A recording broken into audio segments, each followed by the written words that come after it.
Mu kiganiro aheruka guhamenyesha makuru Leonidas Hatungimana avugira umukuru w'igihugu nta byinshi yashimye gutanga ku bijanye n'indege izorerura umukuru w'igihugu, akaba yasavye amenyesha makuru kurindira gushikishitse ku gataka ku Burundi. Yamenyesheje gusa ko iyo ndege yaguzwe amadolari y'abanyamerika angana n'imiliyoni 8 Leonidas Hatungimana: uyu munsi rero ntituza gutangura kuvuga ido n'indege itaraje, twabaye turaremesha abarundi kubera ko tuzi iyo ndege yavuzwe. Ivyo ari byo byose igihe tumaze dutira nico kinini kurusha igihe tugiye kudasubira gutira. Naho Leonidas Hatungimana atashimye kuvuga byinshi kuri iyo ndege ivugwa, mugenzi we avugira leta Philippe Nzobonaribawe yaragerageje gutanga umuco kuri iyo ndege, naho atashimye nawe nyene kuvuga batanze uburyo abaribo. Ati iyo ndege iri mu bwoko bwa Gulfstream G4 yaguriwe muri leta zunze ubumwe za Amerika. Ati nifashanyo yatanzwe nabo yise abagenzi b'u Burundi, kandi na rufaranga na rumwe leta y'u Burundi izosubiza.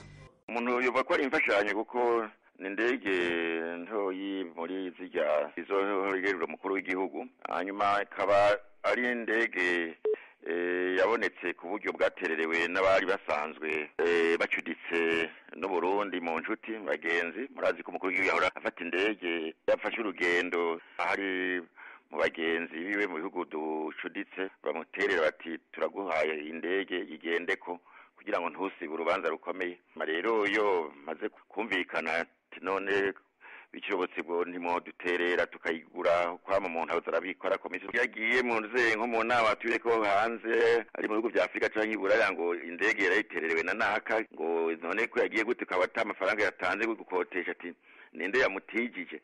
Nivyo muntu nabacuti nyene basanzwe bakunda Burundi. Indege yaguriwe muri Amerika zoba zishika nk'umunani z'amadolari, niyo yamara gushika n'intuze byose byamaze kuturayirindiriye gushika ngaha ni umuntu azocamenya neza ati mu byukuri yashitse ngaha, mugabo ni muri ayo ni hafi miliyoni 8. Ivyo bivuze uko mu gihe bamwe mu begereye umukuru w'igihugu bari bamenyesheje ko abo bitwa abagenzi b'u Burundi batanze ibice 80%, leta y'u Burundi nayo igatanga 20% vy'amafaranga yose yaguze iyo ndege. Ishiramo Licom rikavuga ko ribabazwa no kubona atamuntu numwe hamagawe haba mu bamenyesha makuru canke mu bandi bategetsi ngo amenyeshwe ivyiyo ngabire igihugu caronse nkuko vyama bigenda iyo bibaye. Ishiramo Licom rigasaba umukuru w'igihugu gutanga umuco ukwiye kubijanye naho iyo ndege izozizananye, abayitanze abaribo n'ibindi bikenewe.